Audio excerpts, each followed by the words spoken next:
Why is it that you get yourself in a good position, you've got that short forehand, and then you miss it? As soon as you try to step up the pace and go for your shots, you miss. We're going to be looking at that today because there is a very specific reason related to how the body works, and because of that there's only really a few things that you can do to improve your ability to hit more aggressively and to put the ball away. So I hope you find this video helpful. If you do, it'd be awesome if you give me a thumbs up. If you haven't already done so, make sure you subscribe to my channel.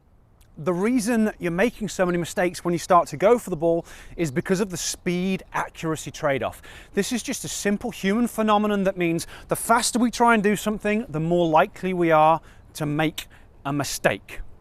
That's why when your opponent's giving you pace, you're okay, because you're just using their pace in return, you're just kind of redirecting it. But when you get that softer ball, the one that you want to put away, now you've got to produce your own racket head speed, and that's why your number of errors increases.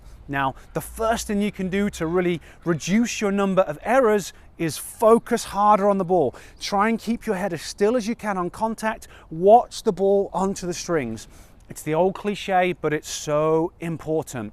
Everything comes down to the angle of the racket face at the moment of contact. You get that part wrong, the ball goes sailing out. You get that part right, the ball goes in.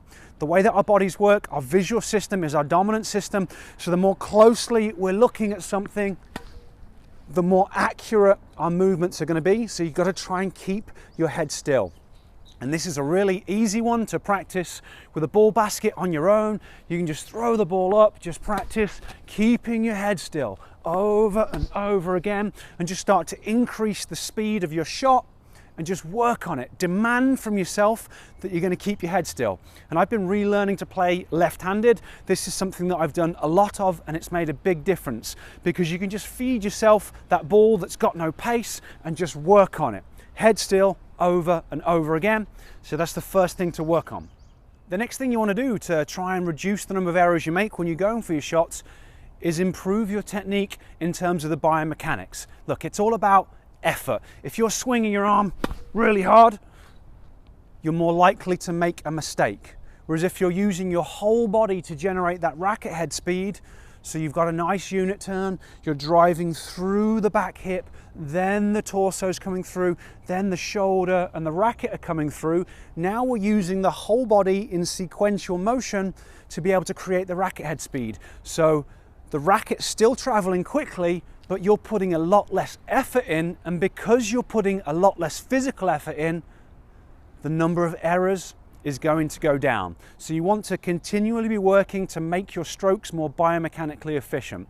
Now, I'm not going to go into full detail about the forehand biomechanics because there's a lot of good videos that talk about that. What I'm going to talk about now is something that's really going to be the limiting factor for a lot of people. The final thing that I want to talk about in this video, and really the thing that limits most people, is coordination. How hard you can swing and hit the ball and still be able to get it in is ultimately going to come down to how coordinated you are.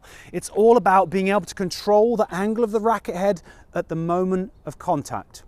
Biomechanics is important. You do want to try and become efficient using your whole body, bring the level of effort down. That's going to help. But ultimately it is about whether you can control your wrist or not, because you have to make little micro adjustments. You know, sometimes the ball just makes a bad bounce. You have to adjust what goes on with your wrist as you hit the shot.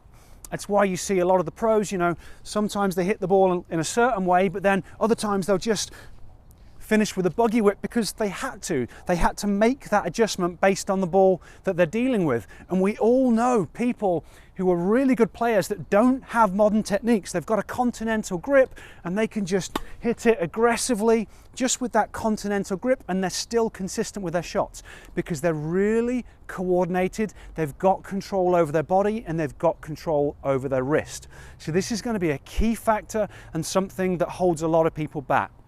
And really, you've got two options here.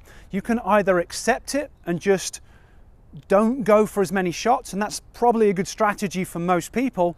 But the other thing that you can do is work on your coordination, because this is stuff that you can change with the right training. And I've created a free lesson to help you. It's a brain-based training session to show you how you can improve your coordination, how you can improve your wrist control, and obviously that's going to be the thing that's so important for your level of consistency when you're trying to hit the ball harder. So there's a link in the description that's going to allow you to get hold of that lesson, and I highly advise you give it a try. So we've got three things. We've got keeping your head still on contact, really focusing on that contact point. That's going to help. You want to work on your biomechanics. You do want to work on your technique and try and become as efficient as you can. And then finally, working on improving your coordination. You do all those three things, you're going to dramatically improve how hard you can hit the ball and still be able to maintain a decent level of consistency and really develop that attacking game style. Okay, I hope you found this video helpful. If you did, give me a thumbs up. If you've got any questions or comments, leave them down below.